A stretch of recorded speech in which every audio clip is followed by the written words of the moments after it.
Solo levelling season 2 episode 1 में आप सबका स्वागत है। सोलो लेवलिंग का सीजन 1 अब पूरी तरह से कंप्लीट हो चुका है। सो अगर आप लोगों को वो देखना है, मैं प्लेलिस्ट डिस्क्रिप्शन में दे रहा हूँ, आप लोग देख सकते हैं। गाइस, एक स्पेशल अनाउंसमेंट, सोलो लेवलिंग का जो एराइज गेम है वो गेम मुझे मिल चुका है। वो अभी रिलीज नहीं हुआ है पर उसका प्री रजिस्ट्रेशन हो रहा था। सो वो गेम मुझे मिल चुका है। अगर आप लोग बोलोगे तो आप लोगों के लिए मैं इस चैनल पे वो गेम प्ले लाऊंगा मेरे वॉइस ओवर के साथ। सो क्या बोलते हो, कमेंट में बताओ मुझे। आप लोग हाँ बोलोगे तो फिर मैं उस गेम को यहाँ पे लाऊंगा। दोस्तों, मैंने एक नए एनिमे को एक्सप्लेन किया है। आपको अगर लोकिज्म पसंद आया था तो ये भी जरूर पसंद आएगा, क्योंकि इसे भी उसी ऑथर ने लिखा है। यहाँ तक कि कुछ ही दिन बाद ये एनिमे रिलीज होने वाला है, तो मैं डिस्क्रिप्शन में लिंक दे दूंगा, आप जाके देख सकते हैं। चलिए शुरू करते हैं। सो अब फाइनल फाइट्स हो चुके हैं। अब उसके आगे से नई दुनिया यानी नए अर्थ में स्टोरी कंटिन्यू होगा। हम एक पुलिस स्टेशन को देखते हैं। किसी की आवाज़ सुनाई देता है जो कहता है, कभी कभी मुझे लगता है जैसे कि मैंने बहुत कुछ खो दिया है, बहुत कुछ जो कि मैं एक्सप्लेन भी नहीं कर सकता। ऐसा लगता है जैसे कि मैं बहुत कुछ भूल गया हूँ जो कि बहुत बहुत ज़्यादा इम्पॉर्टेंट है। नो मैटर मैं कितना ज़्यादा सोचूं, कितना ज़्यादा याद करने की कोशिश करता हूँ, पर यहाँ पे ऐसा कुछ है ही नहीं जिसे मैं भूल सकता हूँ। जितना ज़्यादा मैं सोचता हूँ कि मैं क्या भूल गया हूँ, उतना ज़्यादा अंदर से मुझे खाली खाली महसूस होता है। तभी हम वो जिनचुल को देखते हैं जो कि यही सारे बातें सोच रहा था, जो कि अब वायलेंट क्राइम डिवीज़न में काम करता है। तभी उसका कलीग उसे कहता है, इतना ज़्यादा क्या चिंता कर रहे हो सर? वो कॉफ़ी लेते हुए कहता है, थैंक्स। और ऐसा कुछ भी नहीं। मन में सोचता है, राइट, मैं बहुत ज़्यादा बिजी हूँ और हमारे जैसे बिजी लोगों के लिए सैड होने का कोई समय ही नहीं है। तभी देखते हैं वो दोनों काम पे आ रहे हैं। तभी वो सामने देखते हुए कहता है, अरे ये दोनों कौन है? उसके सामने हम एक आदमी को बहुत ज़्यादा डरे हुए देखते हैं। और जब वो सामने देखता है वहाँ पे और भी लोग थे। वो कहते हैं, और वो लोग भी कौन है? उस आदमी को देखते हैं जो बहुत ज़्यादा डरा हुआ है और बस कह रहा है, एक मॉन्स्टर जो कि शैडो से बाहर आया था। नहीं, शैडो वही ज़मीन से उठ के मुझसे बात किया। उसने मुझसे कहा था, मैं रिग्रेट करूंगा अगर मैं अपने आप को 24 घंटे के अंदर पुलिस स्टेशन में पुलिस का हवाले ना कर दूं। ऑफिसर ये मेरी ही गलती है। प्लीज़ आप मुझे जेल के अंदर ले जाइए प्लीज़, सलाखों के पीछे ले जाइए प्लीज़। वो जिनचुल कहता है, क्या तुम क्या कह रहे हो ये सब? एक शैडो मॉन्स्टर, तुमने उसे देखा? वो बंदा कहता है, हाँ मैंने कहा ना मैंने देखा था उसे। वो सोच रहा है, पर हायर अप से इसको मैं रिपोर्ट कैसे करूँगा? तभी उसके पीछे एक ऑफिसर आता है और कहता है, जिनचुल, हमारे रिपोर्ट ऑफिसर को इसका रिपोर्ट लेने दो। तुम आओ मीटिंग रूम में, कुछ बात करनी है। मीटिंग रूम के अंदर वो जिनचुल को देखते हैं। वो बहुत ज़्यादा हैरान है और कहता है, क्या आप लोग उन्हें छोड़ देंगे? उन्होंने तो कॉन्फेस कर दिया है ना? पर वो बंदा कहता है, अरे चुप रहो, धीरे बोलो, बाहर बोलोगे सुन लेंगे वो लोग। बाहर देखते हुए कहता है, मैं ये नहीं कह रहा हूँ कि मैं उन्हें जाने दूंगा, बस ये कह रहा हूँ 24 घंटे के लिए उनको बाहर रखते हैं और देखते हैं क्या होता है। पर वो जिनचुल कहता है, सर मैं बता रहा हूँ वो लोग झूठ बोल रहे हैं। शायद उन लोगों ने ड्रग्स की है। आई एम श्योर कि मार्केट में कोई नया ड्रग्स आया है। पर तभी दूसरा बंदा कहता है, हाँ तुम ठीक तो कह रहे हो, हम मान लेते, पर उनका रिपोर्ट हमने नेशनल फॉरेंसिक से रिपोर्ट लिया है, उनके रिजल्ट बिल्कुल क्लीन थे। ये सुन के वो जिनचुल सोच में पड़ता है और कहता है, क्या? पर कैसे? तभी बॉस कंटिन्यू करते हुए कहता है, देखो हमारे पास अब कोई रास्ता नहीं है, हमें ये करना ही होगा। हायर अप से ऑर्डर आया है। ये सारे केस पता नहीं सब लोगों को ऐसे ही घोस्ट या फिर ऐसे ही सब कुछ दिखाई कैसे दे रहा है। उन लोगों का तो आपस में कोई कनेक्शन भी नहीं है और हमारे पास और कोई तरीका नहीं है। पर मिस्टर बूथ अभी कहता है, पर सर अगर सच में वो लोग जो बोल रहे हैं वो सच हुआ, सच में उनके साथ कुछ हो गया तो? ये सुन के बाकी दो ऑफिसर्स हंसने लगते हैं और कहते हैं, वो जिनचुल, सच में तुम्हें क्या कोई भूत पे विश्वास है? कुछ नहीं होगा, हमारे सबसे ताकतवर ऑफिसर्स और सबसे काबिल ऑफिसर्स उनके साथ होंगे, तुम चिंता मत करो। सीन शिफ्ट होता है। रात में हम एक गोडाउन में देखते हैं। वो बंदा बहुत ज़्यादा डरा हुआ है, चिल्ला के कहने लगते, ऑफिसर्स, पर आप सच में हमारे साथ ऐसे नहीं कर सकते ऐसे, मैं मर जाऊंगा। ऑफिसर कहता है, अरे यहीं पे रहो, हमको बस कुछ इन्वेस्टिगेशन करना है। पर वो बंदा बहुत ज़्यादा डरा हुआ है, काँप रहा है और कहता है, मैं बता रहा हूँ ना, मैं मरने वाला हूँ, मैं मर जाऊंगा। पर तभी वो ऑफिसर दूसरे बंदे से टाइम पूछता है, और वो कहता है सर अभी 10 मिनट बचा हुआ है। कुछ टाइम बीतने के बाद वहाँ पे उन लोगों को थोड़ा थोड़ा ठंड लगना स्टार्ट होता है। बो जिनचुल उस आदमी को देखते हुए सोचने लगता है पता नहीं क्यों पर धीरे धीरे हवा नॉर्मल से कुछ अजीब सा फील हो रहा है। तभी वो बंदा पीछे से कहता है सर टाइम ख़त्म हो चुका है। पर टाइम होने के बाद भी वहाँ पे कुछ नहीं होता। वो लोग आसपास देखने लगते हैं।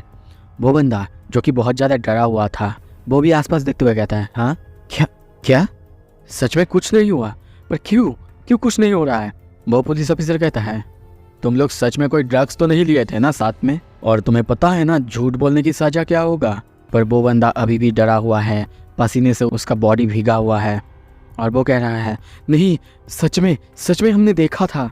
पर तभी बो जिनचुल सामने देखते हुए डरता है और चिल्ला के कहता है मैं तुम्हें देख सकता हूँ, बाहर आओ, मैंने कहा ना बाहर आओ। और तभी वहाँ पे बहुत ही खतरनाक स्पीड से कुछ बाहर आने लगता है। उन 2 ऑफिसर्स को एक ही बार में झटके में दीवार पे देके मारता है, जिससे हम देखते हैं वो दोनों वहीं पे बेहोश हो जाते हैं।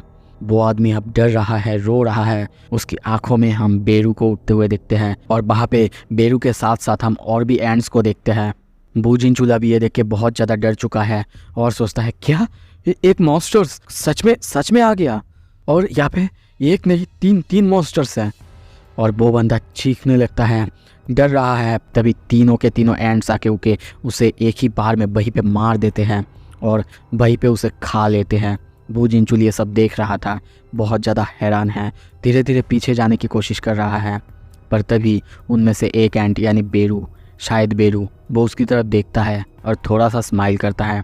ये देख के वो बहुत ज़्यादा हैरान होता है, चौंकता है, डर के सोचने लगता है क्या वो अभी मेरी तरफ देख के स्माइल कर रहा था? पर ये तो ठीक है, उससे ज़्यादा इम्पोर्टेंट है ये मैं कैसे समझ पा रहा हूँ कि वो क्या महसूस कर रहा है। और मुझे ऐसा क्यों लग रहा है कि वो मुझे देख के खुश हुआ है? ऐसा लग रहा है कि मैंने इन सारी चीज़ों से पहले भी डील की है, पर मुझे ऐसा क्यों लग रहा है? और तभी उस जगह से वो लोग चले जाते हैं। वहाँ पे बस उस आदमी का खून ही गिरा हुआ है। सीन शिफ्ट होता है। कुछ देर बाद उसके ऑफिसर को देखते हैं जो कि उनके ऊपर बहुत ज़्यादा गुस्सा है, चिल्ला चिल्ला के कहने लगते हैं कैसे तुम लोग ऐसे कैसे कर सकते हो? हमारे हाथ से सारा सबूत चला गया। बो जिनचुल तुम बताओ, तुमने ही तो एम्बुलेंस को बुलाया था ना, बताओ क्या हुआ था? और वो कहता है आई एम सॉरी, मैं भी शौक से बहुत ज़्यादा घबरा गया था और वहीं पे बेहोश हो गया था। ये सब सुनने के बाद वो बंदा कहता है ठीक है, मैं तुम लोगों को छोड़ रहा हूँ। अच्छा हुआ कि हायर अप्स को पहले ही बताया नहीं गया है। अगर कोई तुम्हारी इस हालत के बारे में पूछे तो बोल देना कोई गैंग से फाइट हुआ था। सीन शिफ्ट होता है। बाद में हम मिस्टर बू को अब रिसर्च करते हुए देखते हैं। तभी वो बंदा वहाँ पे आते हुए कहता है सर ये आप क्या कर रहे हो? क्या आप अभी भी उसी बारे में रिसर्च कर रहे हो? वो कहता है मैं बस अपने कुछ पर्सनल चीज़ें देख रहा हूँ और कुछ नहीं। सीन शिफ्ट होता है। हम एक स्कूल में बहुत सारे बच्चे को जाते हुए देखते हैं और तभी वहाँ पे जीन का एंट्री होता है जो कि उसी स्कूल में आया है। स्कूल के अंदर हम प्रिंसिपल को देखते हैं। वो अपने सामने एक बंदे को एक डॉक्यूमेंट देते हुए कहता है एक ट्रैवल में का स्टूडेंट हमारी स्कूल पे आ रहा है मिस्टर पार्क उसकी डॉक्यूमेंट को देखता है। देखने के बाद कहता है क्या सर? उसके फादर एक फायर फाइटर है और उसकी मदर एक रेगुलर हाउसवाइफ है और उसके ग्रेड्स वो भी डिसेंट है। मैं ऐसा कुछ प्रॉब्लम नहीं देख पा रहा हूँ। पर वो प्रिंसिपल कहता है नहीं, इतनी जल्दी नहीं। तुम नीचे जो कमेंट्स लिखा हुआ है वो देखो। वो स्कूल से करीब 2 साल तक गायब था, घर से कहीं भाग गया था। 2 साल बाद फिर से मिडिल स्कूल में वो रिटर्न कर रहा है। और तुम्हें क्या लगता है ऐसा नॉर्मल कोई बच्चा कर सकता है? क्या लगता है मिस्टर पार्क, क्या तुम उसे हैंडल कर पाओगे? मिस्टर पार्क बहुत ही सीरियस होते हुए कहता है आप जानते हैं ना वो लोग मुझे क्या बोलते हैं सर? The cobra. जानते हैं ना आप? मुझे कोई भी ट्रैवल में कर दे दीजिए, कोई भी शैतान बच्चा दे दीजिए, मैं उन्हें सिखा दूंगा। उसके बाद दोबारा वो लोग कभी भी ट्रैवल नहीं करेंगे। सीन शिफ्ट होता है। सारे बच्चों को असेंबली लाइन पे देखते हैं। वहीं पे मिस्टर पार्क सबको चिल्ला के कह रहा है चुप हो जाओ, सब कोई चुप हो जाओ, बात कौन कर रहा है? सब उन्हें देख के डरे हुए हैं। तभी वो अपने सामने जीन को देखता है। उसे देखते ही वो कहता है अच्छा यही वो बच्चा है संग जिन। वो उसकी तरफ स्माइल करते हुए आगे बढ़ रहा है और कहने लगता है हाँ हो सकते हो तुम ट्रबल मेकर, पर मैं तुम्हें भेड़ बना के छोड़ूंगा। और क्या वो ग्लव्स पहना हुआ है? ये तो स्कूल के ड्रेस कोड में बिल्कुल नहीं था। बुली करने के लिए उसके पास जाने लगता है और सोचने लगता है अगर ऐसी ही बात है मैं उसे दिखाऊंगा कि अब मैं कौन हूँ और उसे यहाँ पे कैसे रहना है। और तभी जाके कहता है हे यू, तुमने एक ग्लव्स पहना है, क्या लगता है तुम्हें, कहाँ हो तुम? जीन उसकी तरफ बहुत ही गुस्से में देखता है। उसकी आंखों के ग्लेंस से वो डरने लगता है, डर जाता है और तभी सामने देखते हुए पूरी तरह से घबराता है, क्योंकि जीन के ऑरा के साथ साथ उसके आसपास लाखों हजारों शैडोज को भी देख पाता है। और ये देख के डरते हुए वो आगे बढ़ता है और कहता है, सबको कहने लगता है, बाकी सब कोई चुप रहो और सीधी तरह से खड़े रहो। और सोचने लगता है, अभी मैंने क्या देखा, क्या मैं कोई हेलुसिनेट कर रहा हूँ? तभी देखते हैं जीन के पास बेलियन आता है और कहता है, माई लीग, वो बंदा? जीन भी कहता है, हाँ मुझे भी लगा कि वो तुम लोगों को देख सकता है। लगता है कि मेरे इस दुनिया में रहने का इफेक्ट पड़ रहा है। सीन शिफ्ट होता है, क्लासरूम का सीन देखते हैं। जीन बैठ के अपनी किताब पढ़ रहा था, पर तभी वहाँ पे एक स्टूडेंट आता है और कहता है, तुम जिनबू हो ना, संग जिनबू, राइट? और मेरा नाम है योंगिल, पता है ना तुम्हें हम लोग मिडिल स्कूल में सेमी क्लास में पढ़ते थे। क्या तुम यहीं पे रहते हो? मैं रिसेंटली लास्ट ईयर यहाँ पे मूव्ड हुआ हूँ। पर तभी उसे हटाते हुए कुछ लड़के वहाँ पे आते हैं और जीन को बुली करने लगते हैं। उसके हाथ में ग्लव्स देख के वो कहते हैं, अरे तुम कोई बिग शॉट हो क्या? तुम्हारे हाथ में ग्लव्स क्यों है? या फिर तुम कुछ ऐसे ही बीमार हो जिसकी वजह से तुम्हें ग्लव्स पहनना पड़ रहा है? ऐसा कोई बीमारी जैसे कि ब्लैक फ्लेमिंग, ऐसा कुछ है क्या तुम्हें? और एक बंदा कहने लगता है, मेरे हाथ में भी ऐसा देख के तो डर कर रहा है, देखो मेरे भी हाथ में ब्लैक फ्लेमिंग आ गया है। जीन उनकी तरफ देखता है और सोचता है, क्या वो लोग मुझे बुली करने की कोशिश कर रहा है? तभी एक बंदा कहता है, हे अपना ग्लव्स उतारो। पर जीन उसकी बात सुनता ही नहीं। ये देख के वो बंदा कहता है, क्या ये बंदा हमें सुन भी रहा है हम क्या कह रहे हैं? हमने उसे बताया कि अपना ग्लव्स उतारे, फिर भी वो हमारा जवाब नहीं दे रहा है। दूसरा बंदा कहता है, क्या व्हाट्स रॉन्ग? क्या तुम्हारे हाथ में कोई टैटू या फिर कुछ ऐसा है जो तुम हमें दिखाना नहीं चाहते? तभी देखते हैं जीन के पास बेरू आता है और कहता है, माई लीग, अगर आप कहे तो मैं इन सारे बंदे के बॉडीज़ को पूरी तरह से चीर फाड़ के रख देता हूँ, फिर ये कभी आपके डिसरेस्पेक्ट नहीं कर पाएंगे। जीन कहता है, नहीं बिल्कुल नहीं, मैं तुम्हें इसका परमिशन नहीं दूंगा। बेरू कहता है, पर माई लीग। जीन कहता है, मैंने कहा ना नहीं, ये बेरू भी ना। कुछ देर बाद देखते हैं जीन अपना ग्लव्स उतारने लगता है। उसकी हाथ देख के बहुत सारे बंदे वहीं पे डरने लगते हैं, क्योंकि उसके हाथ में हम बहुत ज़्यादा बर्निंग देखते हैं। जीन भी सोचता है, ये सारे इंजरीज़, ये तो मुझे ड्रैगन किंग अंतरा से लड़ते हुए आया था। मैंने अपने पोशन का भी यूज़ किया, फिर भी ये हील नहीं हुए। और तभी उन लोगों को कहता है, क्या तुमने कभी भी जला हुआ हाथ नहीं देखा पहले? वो लोग डर चुके हैं और कहने लगते हैं, क्यों तुम अभी इतना ज़्यादा सीरियस बिहेव कर रहे हो? हम लोग तो मजाक कर रहे थे। अभी अपना हाथ को ग्लव्स से ढको, ये सच में बहुत बुरा है, नहीं तो रात में सपने में तुम्हारा ही हाथ आएगा। ये कह के वो लोग जाने लगते हैं। पर तभी जीन के पीछे से बेरू निकल के उनके पास जाने लगता है। जीन कहता है, हे उनको फॉलो मत करो। और उनके साथ तुम क्या करने वाले हो? बेरू उनके पास से गुजरता है, उसके औरे से ही वो लोग वहाँ से नीचे गिर जाते हैं। सीन शिफ्ट होता है। कुछ देर बाद हम योंगिल और जीन को क्लास के बाहर देखते हैं। योंगिल कहता है, तुम सच में बहुत बदल गए हो, है ना? मतलब पहले तुम इतने हट्टे कट्टे नहीं थे, तुम छोटे से थे, पर इतने ज़्यादा बदले हुए तुम्हें क्यों दिख रहा है? क्या रिसेंटली तुम कोई वर्कआउट कुछ ऐसा कर रहे हो? जीन कहता है, हाँ खुद को बहुत ज़्यादा ट्रेन जो किया है। योंगिल कहता है, अच्छा तो इसका मतलब तुम्हें कोई स्पोर्ट्स क्लब ज्वाइन करना है? ये सुन के जीन सोचता है, क्या एक क्लब? और वो उससे कहता है, हाँ यहाँ पे एक क्लब है जहाँ पे मुझे ज्वाइन करना है। सीन शिफ्ट होता है। कुछ देर बाद हम बहुत ही बड़े से खट्टे बंदे को देखते हैं। वो कहता है, क्या तुम हमारे फील्ड क्लब को ज्वाइन करना चाहते हो? और दोनों की तरफ देखते हुए कहता है, क्या तुम दोनों? जीन कहता है, नहीं बस मैं। उस बंदे के पीछे और बंदे को देखता है जो कि बहुत ही इविल स्माइल देते हुए उसकी तरफ देख रहे थे और कहने लगते हैं, क्या चल रहा है यहाँ पे? क्या वो लोग हमारे क्लब को ज्वाइन करना चाहते हैं? और ऐसा फ्रेशमैन कब से हमारे क्लब में ज्वाइन करने लगा? तुम ज़रूर कुछ और होगे बच्चे, जो तुम ऐसे ही आ गए हमारे क्लब में। वो बंदा यानी सोई ताइवुंग जो कि इस क्लब का कैप्टन है, वो कहता है, क्या तुम कोई एथलीट स्टूडेंट हो? जिन कहता है, नहीं। क्या पहले भागने का कोई एक्सपीरियंस है मिडिल स्कूल में? जिन फिर कहता है, नहीं। ये सुन के वो बंदे को थोड़ा सा अजीब लगता है और कहता है, इस क्लब में हमारे पास सिर्फ एथलीट स्टूडेंट्स ही है, या फिर जिनके पास भागने का बहुत ज़्यादा एक्सपीरियंस है, तो फिर क्यों तुम हमारे क्लब में ज्वाइन करना चाहते हो? जिन थोड़ा सा चुप रहता है और कहता है, क्योंकि कोई है जिससे मुझे मिलना है। तभी वो मिस चायन के बारे में सोचता है। वो शायद अभी भी मिडिल स्कूल में होगी, पर मैं श्योर हूँ वो इतना ज़्यादा अच्छा तो होगा ही, जल्दी ही रीजनल कंपटीशन में आ जाए। आफ्टर ऑल वो बहुत टैलेंटेड है। अगर मैंने यहाँ से क्लब ज्वाइन करके कंपटीशन लड़ा तो शायद आई एम श्योर कि कभी ना कभी तो मैं उससे टकरा जाऊंगा। सोई के पीछे से एक बंदा आके कहने लगता है, कंपटीशन? हाँ, पर उसे रोकते हुए मिस्टर सोई कहते हैं, ऑल राइट, पर एक कंडीशन है। वो जो बंदा दिख रहा है ना तुम्हें, उसके साथ भागना है।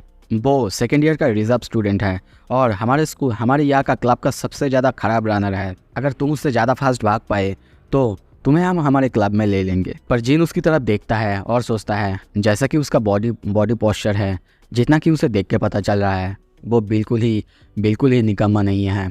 वो प्रो एथलीट है। इसका मतलब जो कैप्टन बोल रहे हैं ये बिल्कुल एक झूठ है। पर फिर भी वो कुछ नहीं कहता। पर तभी पीछे से वो बंदा हंसते हुए सोचने लगता है, क्या वो भागना चाहता है? पर उसने रिकॉग्नाइज भी नहीं किया कि वो बंदा जो जिसके साथ वो भागने जा रहा है, वो रीजनल कंपटीशन में थर्ड आया था। कैसे वो एक्सपेक्ट कर सकता है कि वो हमारे क्लब को ज्वाइन करेगा? मिस्टर सोई कहते हैं, ऑल राइट, अगर तुम इतना इंसिस्ट कर ही रहे हो तो फिर ठीक है। अगर तुम जीते तो फिर तो हम तुम्हें क्लब में ले लेंगे। अगर तुम हार गए तो तुम्हें हमारे लॉन्ड्री और साफ सफाई का काम करना होगा, वो भी 1 महीने के लिए। क्या कहते हो तुम? जिन कहता है, बिल्कुल। सीन शिफ्ट होता है। दूसरी तरफ हम मिस्टर पार्क को देखते हैं। वो अभी चिंता में है। तभी एक लड़की आके कहती है, मिस्टर पार्क, आप अभी कैसा फील कर रहे हो? वो कहता है, हाँ, मैं ठीक हूँ। तभी वो स्मोक करने के लिए रेस्टरूम में आता है। पर जब वहाँ पे आता है, देखता है कि सामने फील्ड पर जीन दौड़ रहा है और उसके पीछे सारे बंदे हैं। ये देख के वो सोचता है, क्या ये बंदा यहाँ पे आके फील्ड में क्यों दौड़ रहा है? पीछे मिस्टर सोई को कहते हैं, संग जिनबू, ये बंदा यहाँ पे भाग क्यों रहा है और ये तुम्हारे क्लब के साथ क्या कर रहा है? वो कहता है, ओ वो बंदा तो उसका नाम संग जिनबू है। पता नहीं सर, वो एक फ्रेशमैन है और हमें आके कहने लगा कि वो हमारे क्लब को ज्वाइन करेगा। क्लब मेंबर्स ने मिलकर उसको टेस्ट करना चाहा, पर अभी वो इतना ज़्यादा फास्ट दौड़ रहा है कि उसे पकड़ना मुश्किल हो रहा है, बल्कि मेरे बंदे उसे पकड़ नहीं पा रहे हैं। यहाँ तक कि उसकी एंड्योरेंस वो भी बहुत ज़्यादा है। मिस्टर पार्क कहता है, क्या एंड्योरेंस? हाँ सर, ये उसका 20 लैप है और मैं तो देखते देखते थक गया था, फिर यहाँ पे आया। मिस्टर पार्क ये सुन के जिनकी तरफ देखते हुए सोचता है, शायद ये बच्चा उतना भी ट्रबल मेकर नहीं है। मैं इसके बारे में गलत था। शायद मुझे पहले ही प्रीजज नहीं करना चाहिए था। पर तभी वो सामने देखते हुए डरता है और चीखने लगता है। तभी जिन के साथ हम सारे शैडोज़ को दौड़ते हुए, जिन के पीछे सारे शैडोज़ को दौड़ते हुए देखते हैं। ये अगर कोई नॉर्मल ह्यूमन देखता है, सच में उसके लिए ये बहुत ज़्यादा डरावना होगा। पर तभी हम मिस्टर पार्क के सामने देखते हैं। पार्क बस यही सोचने लगता है, नहीं ऐसा नहीं हो सकता, मैं शायद हेलुसिनेट कर रहा हूँ, ऐसा नहीं हो सकता। पर तभी खिड़की में देखते हैं बेरू को, जो कि उसके सामने आता है और उसको देख के बहुत ही ज़ोर से रोर करता है। मिस्टर पार्क की हालत वहीं पे बहुत ज़्यादा ख़राब हो जाता है और वो वहीं पे बेहोश हो जाते हैं। कुछ देर बाद हम ईग्रिस को देखते हैं। वो कहता है, मैंने तुम्हें कहा था ना ऐसे मत करो। पर बेरू कहता है, देख के लगता है कि वो बंदा हमें देख सकता है सच में। इसी के साथ ये एपिसोड यहाँ पे ख़त्म होता है। आपको अगर सीज़न 2 देखना है तो मेरे चैनल को सब्सक्राइब करो। थैंक यू सो मच देखने के लिए।